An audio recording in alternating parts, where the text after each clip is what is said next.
Bonjour Strasbourg, donc vous l'aurez compris, c'est de Strasbourg et d'ailleurs, donc suite à un souci technique, on n'a pas pu lancer notre jingle pour le démarrage de notre émission de Strasbourg et d'ailleurs. De Strasbourg et d'ailleurs. Histoire, culture, société. Sur RBS 91.9, donc vous l'aurez compris, bonjour et bienvenue à nos auditrices et auditeurs, donc sur la RBS 91.9. Avec moi, donc au micro et à la technique, Eric. Bonjour Eric. Bonjour Nabou. Il y a aussi Alexandra. Aïcha qui est avec nous. Aïcha bonjour qui Aïcha. dit Salut, je suis là aussi. Salut, bonjour Strasbourg. Alors, de quoi avons-nous prévu de parler aujourd'hui dans notre émission? Alors, pour commencer l'émission, on va parler du festival du film fantastique. Non. Palestinien, Du pardon. film palestinien. Excusez-moi. Donc on a avec nous donc Josiane et Nayed pour parler de ce festival. Bonjour à vous deux. Bonjour à tous et à toutes. Bonjour. Alors le festival est prévu du 2 au 7 avril 2019 donc sur Strasbourg, Célestat et Mulhouse. Est-ce que vous pouvez nous en dire quelques mots? Volontiers, oui. Alors, c'est la 3e édition de notre festival que jusqu'à présent nous avons réalisé tous les 2 ans. Et c'est un festival de films palestiniens. Alors, ça peut étonner les auditeurs parce qu'il y a peu de films palestiniens qui passent en France, en particulier dans les réseaux de distribution nationale. Et donc, nous essayons de vous présenter des films qui sont donc inédits, qui n'ont pas encore été vus en France et qui sont réalisés par des réalisateurs essentiellement palestiniens. D'accord. Du coup, les films que vous proposez, ils nous parlent de quoi?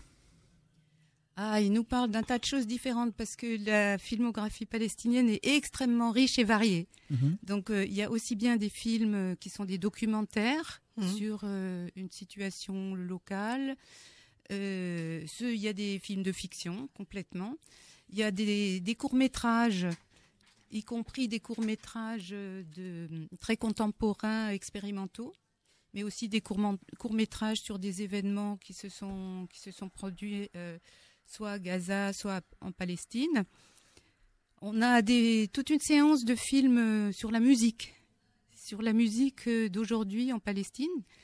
Ça va peut-être intéresser nos jeunes auditeurs. Il y a un premier film, ce sont 3 documentaires. Un premier sur de la musique classique, sur un orchestre, et les 2 autres, c'est sur la musique techno.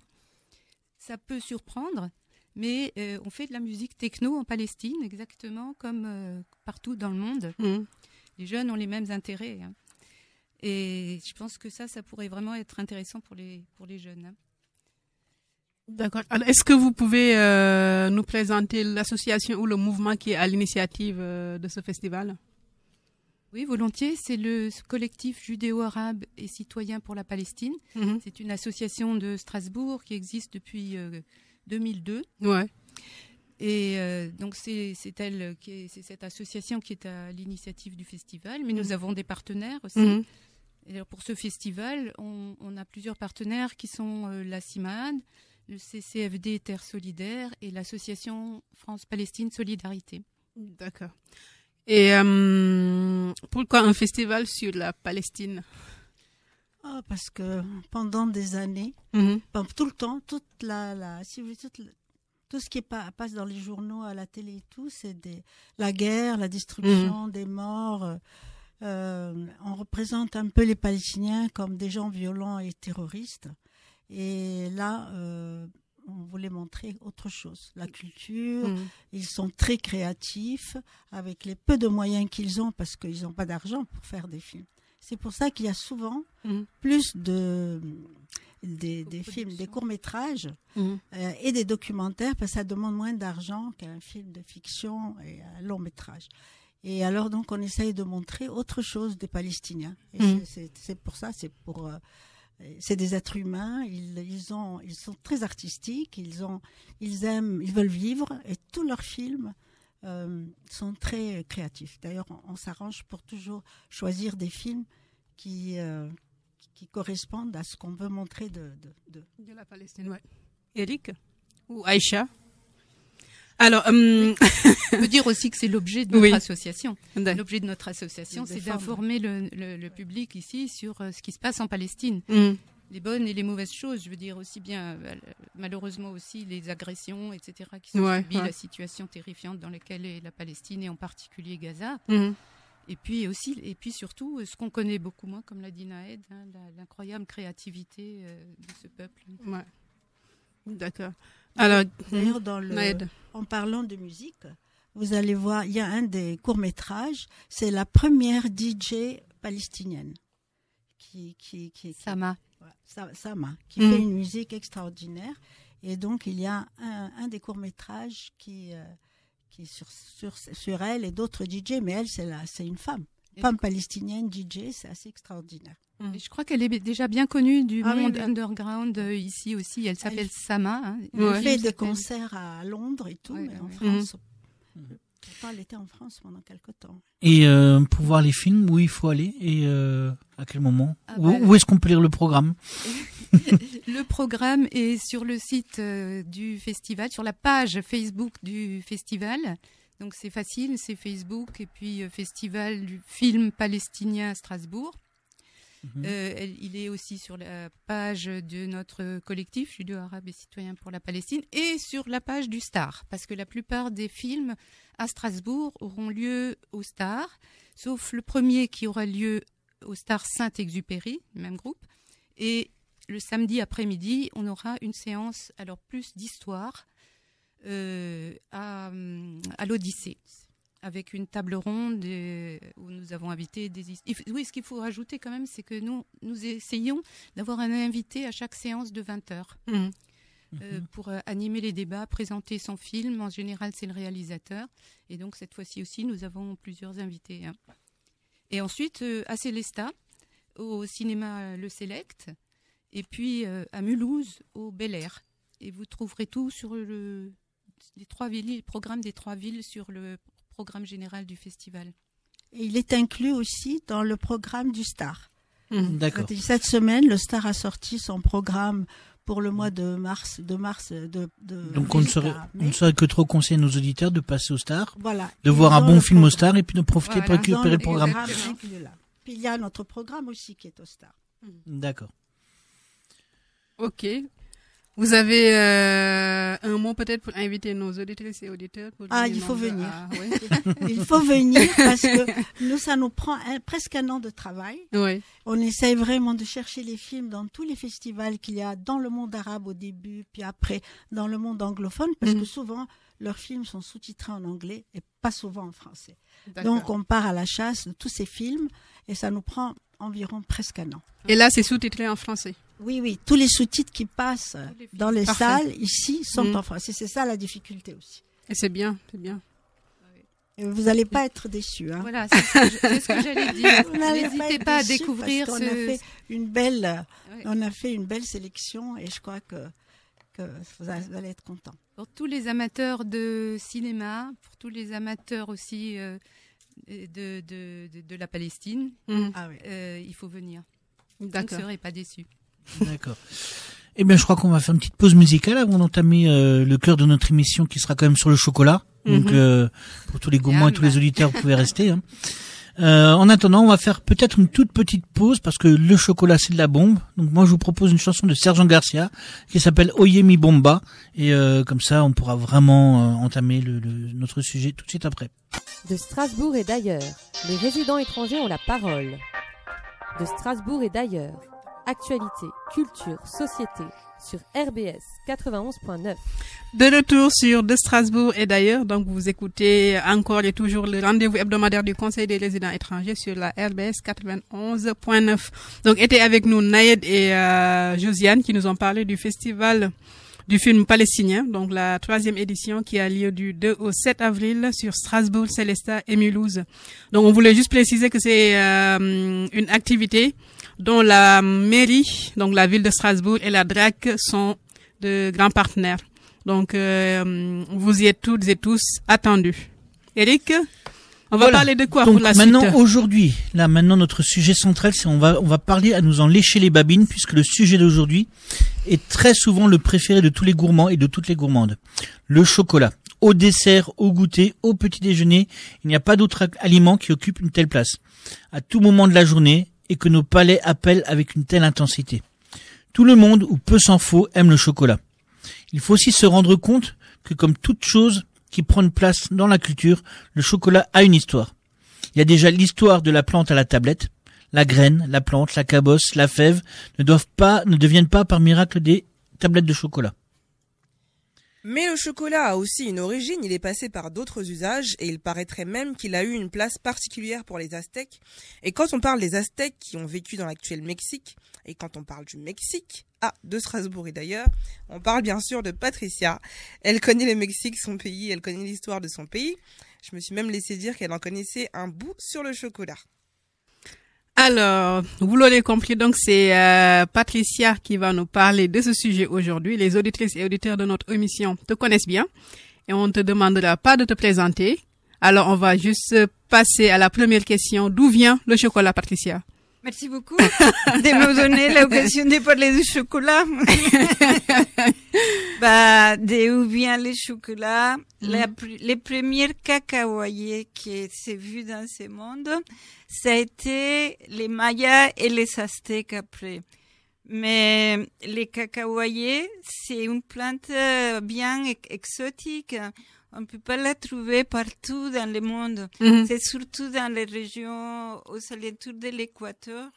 Ça veut dire entre le Mexique et le Pérou un peu. On va un peu en Asie, mais aussi on passe par l'Afrique. D'accord. Mais il n'y en a pas par tous les pays. Ok. De l'Ouest précisément, oui. Et comme on disait dans un article, normalement, chaque habitant, il mange 1 kilo de chocolat par an. Et un cacahuayé, 7 kilos de chocolat par an. Et un cacahuayé donne que 1 kilo de chocolat par an. Donc, il nous faut 7 cacahuayés pour venir aux besoins. D'accord. Eric? Ça fait beaucoup d'arbres qui sont plantés pour qu'on puisse se lécher les babines quand même, je trouve. Hein. Oui. Alors, moi j'avais une question, c'est c'est quelle plante qui donne le chocolat? C'est quoi la cabosse et c'est quoi la fève? Alors, la plante, c'est le cacahuayé.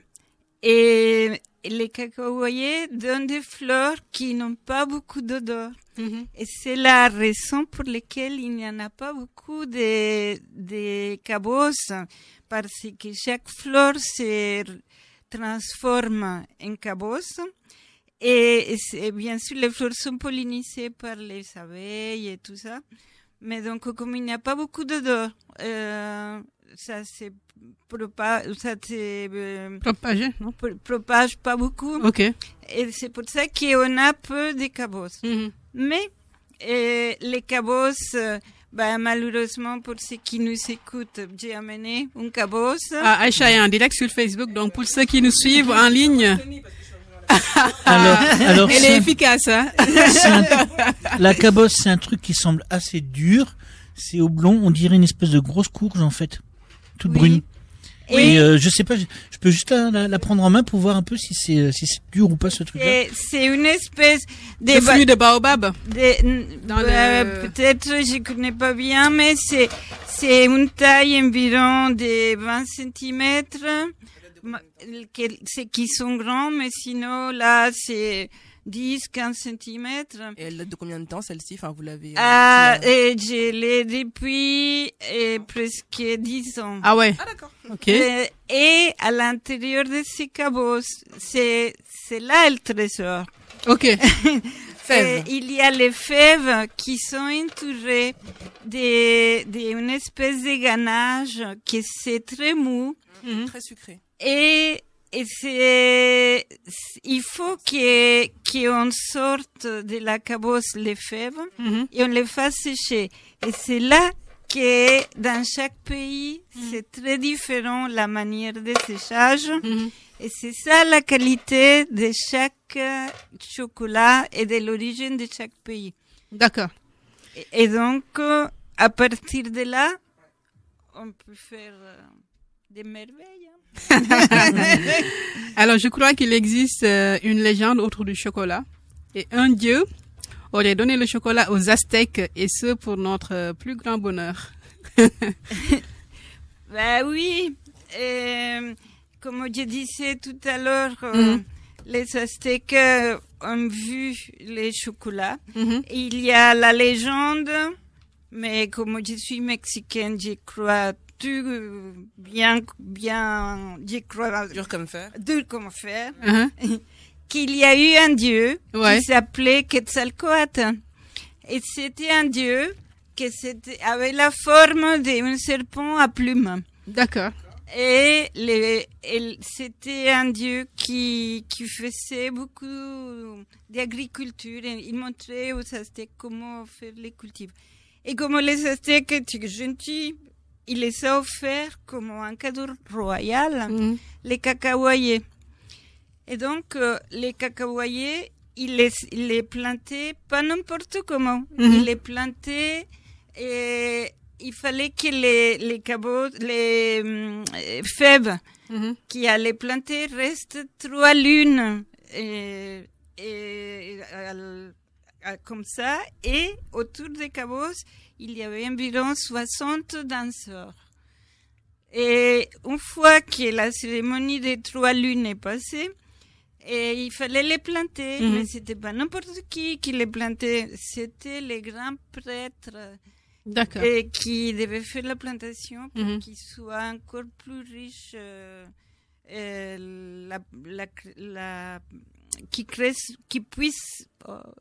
qui poussent mieux. Ouais, donc du coup, c'était pas une tâche qui était confiée aux paysans du coin, quoi. Non. C'était les hommes de Dieu qui le faisaient. Oui, et c'était vraiment quelque chose qui était très en valeur et c'était très élitiste, hein, parce que avec les cabosses et surtout avec les fèves, on payait les impôts. Ok. Et c'était une monnaie qu'ils ont échangée. Oui, comme le troc avant. Oui. Et bon, mis à part la monnaie, que je vous parlerai après, et ils ont découvert qu'il y avait des grandes choses quand on mangeait, on buvait les cacao, mais aussi on les mettait sur les corps. Par exemple, les femmes, elles les mettaient comme des masques pour la beauté. Mais les hommes, ils les mangeaient parce qu'ils venaient plus forts dans tous les sens, je veux dire. Hein. Ok. Et donc... Donc ça a des vertus aphrodisiaques aussi. C'est ça. Et bon, les couples étaient heureux quand ils mangeaient du cacao. Hein. Mais c'était d'une manière... au Mexique, il n'y avait pas la canne de sucre. Mais, je vous dis, il y avait les cacao avec du piment, et de la vanille qui vient aussi du Mexique, la cannelle, du poivre, les sapotes, c'est une plante. Oui, la sapote. Ah, tu connais? Oui, on en a au Sénégal. Ah, super. Et du miel, qu'il y en avait quand même des abeilles. Et donc, tout ça, c'était un breuvage que notre cher empereur Moctezuma, il buvait. Et donc, comme on a dit... Il était plus fort. Oui, oui, il avait 50 femmes. Ah oui, il faut de la force, ouais. Il fallait qu'il soit Pas que de la bien. force pour 50 femmes. Et on dit qu'il buvait environ des 50 tasses de chocolat par jour. Ah oui, d'accord, il était musclé. Ouais. Et donc, c'était très mis en valeur, mais c'était très bourgeois déjà pour l'époque. Alors, Oui, Patricia. Apparemment, les fèves de cacao avaient une grande importance pour les Aztèques. Quelle était-elle pour le peuple, pour le chef, pour les prêtres, pour la société? Si tu veux bien nous en parler. oui, et donc les ambassadeurs qui allaient dans les différents endroits autour des domaines aztèques, ils venaient avec des sacs, des fèves, et ils payaient ses impôts, comme je disais tout à l'heure. Et il y avait une salle dans les grands palais de Moctezuma pour garder les fèves. et on l'utilisait comme monnaie d'échange. Et donc, imaginez-vous, si vous alliez au marché, il y avait aussi des esclaves, malheureusement, qui on vendait sur les marchés. Ouais. Et en plus des poulets. Et donc, vous imaginez combien on payait pour un lapin? Combien de fèves de cacao? Vous dites 3 fèves de cacao. Et Moi, je réponds pas bien. parce que j'ai la réponse. J'ai deviné. mais un esclave homme, combien vous payerez pour un esclave homme, une fève de cacao? 5. Ah, tu es pas généreuse. On voit bien que tu es femme, quoi. Oui, c'est ça. C'est un gros défaut. Mais combien, du coup?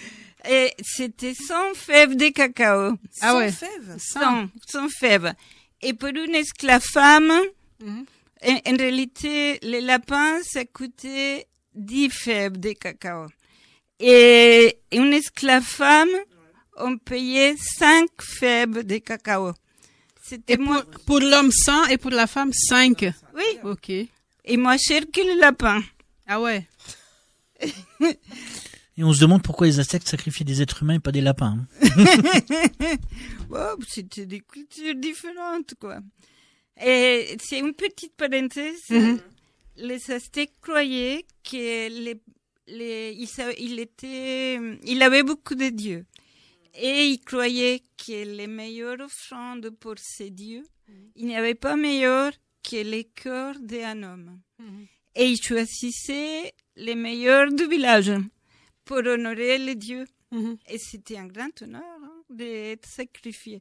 Mais ils les sacrifiaient pas comme ça. Ils les mettaient dans une maison avec tous les luxes possibles pendant des mois pour les remercier en vie, mais avant de les remercier morts.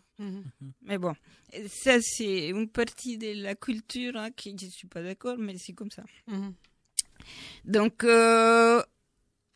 après, on a eu la visite, entre guillemets, des Espagnols, qui ils sont arrivés en 1719. Et à cette époque, il y avait une légende que les Aztèques croyaient que son ami Quetzalcoatl allait venir. Et cette année-là. Et donc, Moctezuma, il a eu la nouvelle à ses 2 oreilles parce qu'il avait des espions partout qui couraient. C'était des bons coureurs et ils couraient comme 40 kilomètres et il s'est passé la nouvelle et ainsi de suite jusqu'à qui arrivait jusqu'à Moctezuma. Et Moctezuma a entendu qu'il y avait des galions qui arrivaient dans la mer et jamais il avait vu ça. Il dit, ah ben c'est les amis de notre ami Quetzalcoatl. Donc il faut bien les recevoir. Et il est considéré comme des dieux. Et donc, quand les Espagnols sont arrivés avec d'autres cultures, avec beaucoup d'autres souffrances qui sont exercées, ils cherchaient de l'or. Et donc, mais les plus précieux pour les Aztèques, c'était les fèves de cacao et pas l'or. D'accord. Alors, sur ça, on va faire une petite pause musicale, je pense, Eric, pour permettre à Patricia de respirer un peu. Alors moi je vous propose un espèce de fado, mais qui vient du Cap-Vert. Et je vous propose d'écouter Césaria Évora, Love of the World. Ah, j'aime beaucoup. De Strasbourg et d'ailleurs, les résidents étrangers ont la parole. De Strasbourg et d'ailleurs, actualité, culture, société, sur RBS 91.9. Alors, de retour sur RBS avec notre émission de Strasbourg et d'ailleurs. Alors, on va continuer à parler du chocolat avec Patricia Garcia, qui nous présente déjà des morceaux de chocolat. Donc, si vous entendez du papier froissé, ne vous inquiétez pas, c'est l'équipe qui est au travail. Et du coup, on va donner la parole à Aïcha. Oui. Oui, là, je suis perturbée à cause des Ferrero. Mais du coup, Patricia, qui a ramené le chocolat en Europe pour continuer dans le sujet du chocolat? Comment ça s'est passé et comment est-ce qu'il a été accueilli? Et quand c'était les Espagnols. Et donc, quand notre Moctezuma a donné la cabosse, a présenté la cabosse à Hernán Cortés, et surtout quand il a vu les fèves, il a cru que c'était des crottes de chèvre. Et il les a jetées sur les supports de son bateau avant de partir en Espagne. Mais les Aztèques ont insisté quand même. Ils disent, mais ça va, c'est bon, malgré qu'il y avait du piment et tous ces ingrédients que je vous avais dit avant. Et donc, ils ont réussi à mener les cabosses et les fèves au royaume de Chalcan et Isabelle de Portugal. Alors, nos frères d'un couvent chrétien qui se sont mis à chercher sur comment améliorer cette graine. Et comme en Europe il y avait la canne à sucre déjà, ils ont mélangé de la canne à sucre au cacao qui a amélioré le goût, parce qu'il faut dire que le goût d'une fève de cacao est amer et aigre. Donc, c'est pas du tout bon hein, comme ça. Alors, et comment est-ce qu'il s'est répandu par le monde hein? Bah, les filles et les enfantes des rois d'Espagne, ils mettaient ces fèves dans les valises quand ils se mariaient avec des princes par le monde, hein, dans l'Europe. Et donc, ça a commencé à s'exporter. Et en France est arrivé grâce à notre Louis XIV, qui s'est marié avec Marie-Thérèse d'Autriche, qui elle était la fille de Philippe IV, roi d'Espagne. Alors, Louis XIV, en réalité, il n'aimait pas du tout le chocolat. Mais il a dit, je vais faire plaisir à ma femme. Hein. Et il a fait faire des tasses spéciales en porcelaine de Fèvre pour qu'on puisse servir le chocolat. Mm-hmm. Et c'était dans les après-midi qu'on buvait du chocolat à Versailles, en train de faire des commérages des uns et les autres, mais avec cette tasse de chocolat. Et on peut dire hein, qu'il y avait des fans, mais super fans, mais même des addicts au chocolat, qu'on peut nommer Madame de Sévigné, et Mazarin, et Marie-Thérèse d'Autriche, le cardinal Richelieu, et quelques années après, même Napoléon. Alors, dans des tableaux qu'on peut voir dans des différents musées, on peut voir des scènes où on se peint des réunions des gens, des familles ou des nobles en train de parler et ils buvaient du chocolat. Et alors, ce n'est pas resté là. Et c'est la faculté française de médecine a fait un livre qui s'appelait La physiologie du goût et il a approuvé l'utilisation du chocolat en 1661. Il donne des forces contre la tuberculose et c'est un antidépresseur. Alors, c'était... Faites une cure de chocolat, c'est bon pour la tête, quoi. Voilà. C'était déjà approuvé en France. Mais petit à petit, c'est parti par le monde et chaque pays le faisait d'une manière différente, mais toujours avec un ajout de sucre. Ok. C'était ça. Et ouais, je laisse continuer. Et c'est après ils ont amélioré la fabrication parce que les Aztèques c'était vraiment un hasard que que quand une fève de cacao est tombée sur le feu, quelqu'un a dû sentir que ça sentait bon et il a dit si ça sent bon, il doit être bon. Et c'est comme ça qu'a commencé l'histoire. Mais nous en avons des procédés bien précis maintenant. Et donc, c'est la torréfaction. Pour qu'une fève de cacao puisse exprimer son goût, vraiment, il faut qu'il soit bien sèche. Parce que, et on peut les sécher avec le soleil, ça dépend des pays, et la quantité de soleil, et la qualité de l'arbre, etc. Mais aussi, la chaleur des appareils. A priori, on les chauffe jusqu'à maximum 100 degrés. Et ça fait une équation chimique à l'intérieur de la fève et qui laisse exploser, je veux dire, ses goûts, ses arômes avec la chaleur. Après, on les met dans une machine de broyage. Et ça veut dire, on enlève la peau et tout ce qu'il y a à l'extérieur pour sortir vraiment l'intérieur de la fève. Et après, on les met dans notre machine pour un procédé qui s'appelle conchage. Et le conchage, c'est la découverte un monsieur Linde, qui, c'était un Français qui aimait beaucoup la chasse. Et il faisait du chocolat. Et un jour, il est parti à la chasse, il a oublié d'éteindre sa machine. Et quand il est revenu, il a vu que la qualité de son chocolat, la texture et le goût étaient meilleurs. Et c'est un procédé aussi où on extrait les beurre. Donc, Monsieur Linde a inventé les conchages. Oui, le conchage, c'est, on passe le chocolat, la pâte de chocolat dans une machine et ça tourne. Enfin, c'est une espèce de grand batteur qui mélange le chocolat pendant au moins 24 heures, je crois, un truc comme ça. Au moins, oui.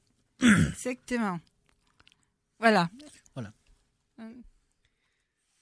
Alors, d'après ce que j'ai compris, le chocolat pour les Aztèques n'avait pas le même goût. Oui. Alors, comment on fait pour qu'il soit bon? Ah, bah alors, je dois dire que les Aztèques, ils faisaient pas ces procédés que je viens qu'on a de dire. aujourd'hui. Mais qu'ils les bouvaient liquides. Et il n'était pas Transformé. solide comme on les connaît maintenant. Et c'est déjà à la cour française, à Versailles, on pouvait les prendre en gradués, liquides dans la tasse, ou même des petits ronds qui faisaient comme des bonbons. Mais c'est beaucoup, ça a changé le goût après avoir rajouté du sucre. Donc c'est le sucre qui fait beaucoup la différence, quoi. Oui. Et du coup, maintenant, c'est quoi la différence entre, parce que il y a eu une dizaine d'années à peu près, il y a eu toute une polémique qui était tombée autour du chocolat, comme quoi l'Union européenne avait changé les normes. Donc c'est quoi les différentes sortes de chocolat? Ben, je dois dire que pour faire un chocolat, c'est pas que mettre la fève et les malaxés, les sucres, etc. Pas du tout. Et il y a des chercheurs en chocolat, comme on peut dire des chercheurs de l'or, mais ils trouvent plus facilement peut-être, qui vont dans chaque pays, et chaque pays a ses caractéristiques de goût. Parce que le soleil est différent, la terre est différente, c'est comme les vins, que chaque terre apporte un goût différent.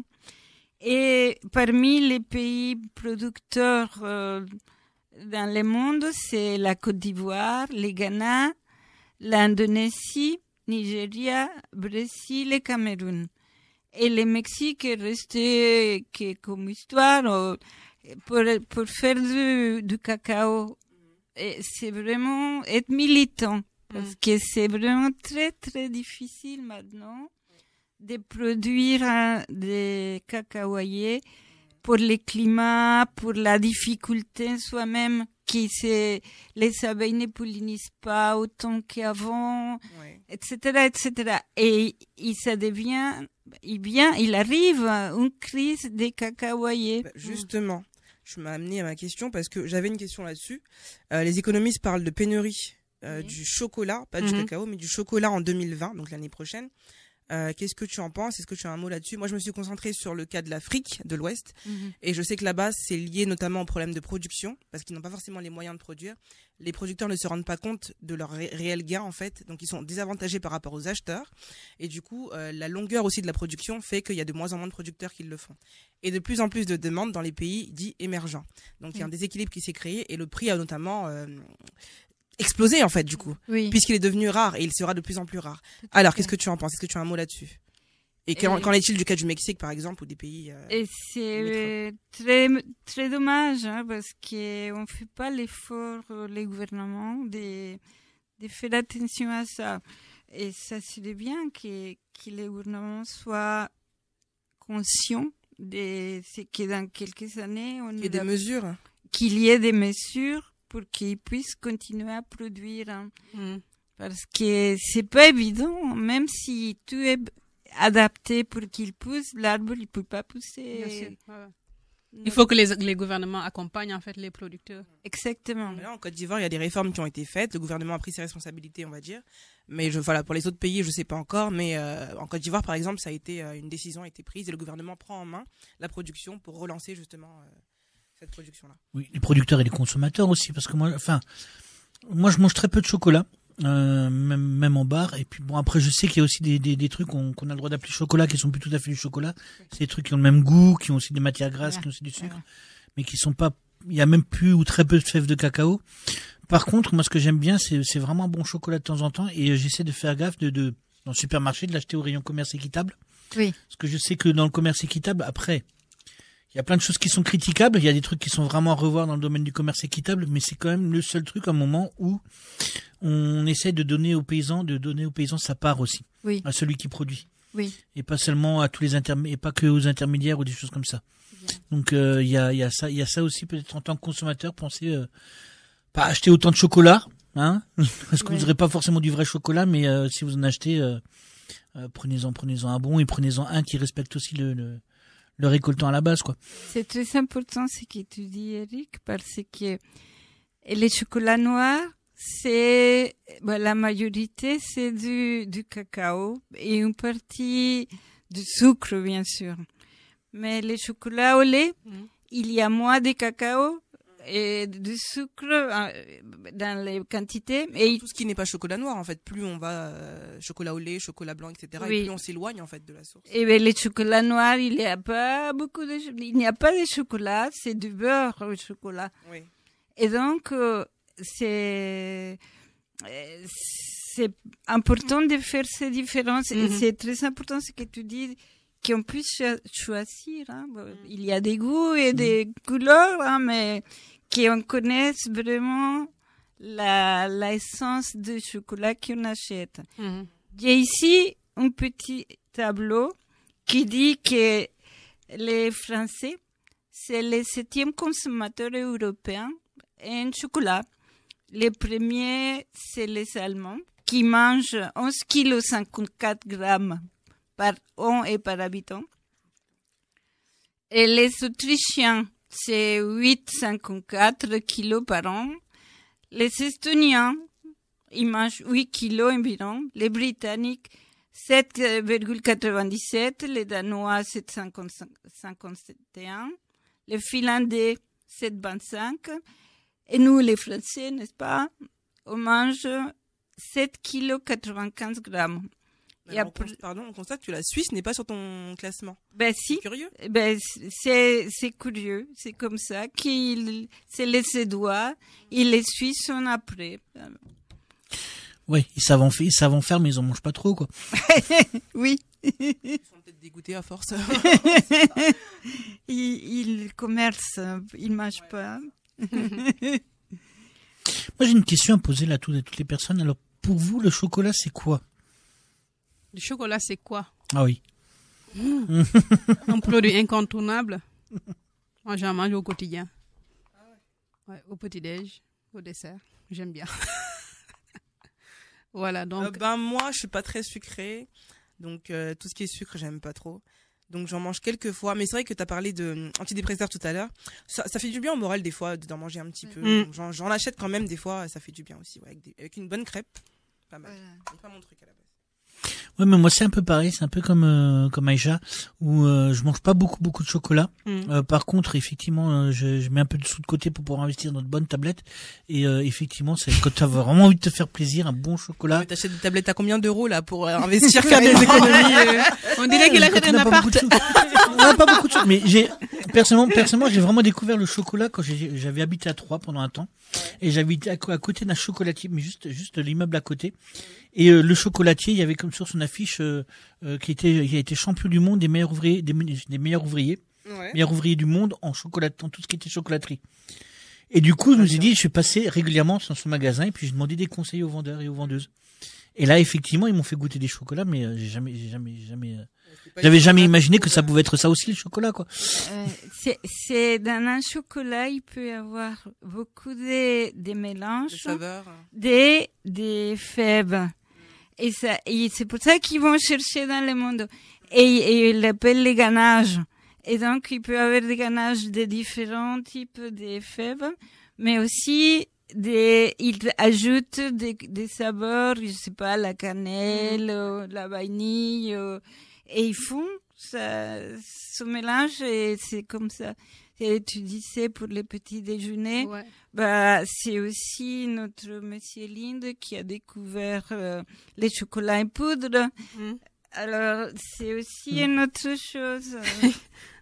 C'est extraordinaire. J'ai des exemples aussi chaque année. Il y a les salons de chocolat mondial qui vient des gens de tout le monde à Paris. Et donc, ils font une exhibition de tout ce qu'il peut y avoir de chocolat. Est-ce que vous savez que Chanel avait participé pour faire une robe en chocolat?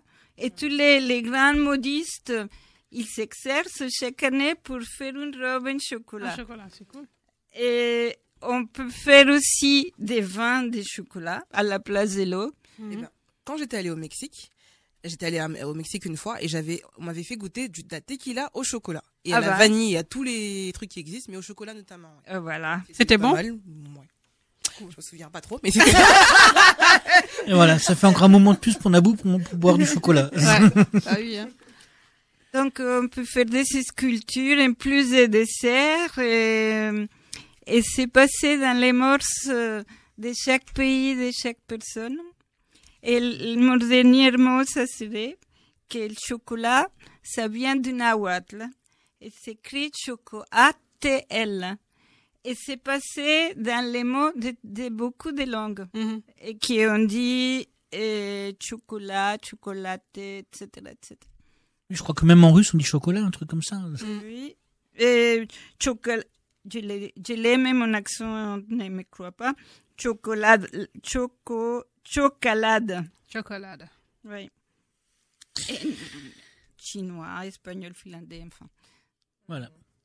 Donc du coup, notre émission touche à sa fin. Enfin, je crois que on va vous donner rendez-vous la semaine prochaine au même jour, même heure pour de Strasbourg d'ailleurs sur RBS 91.9. Tout de suite, Afrique Hebdo. Merci beaucoup, Patricia. Salut à tous. Merci à vous. Et n'oubliez pas de liker notre page Facebook.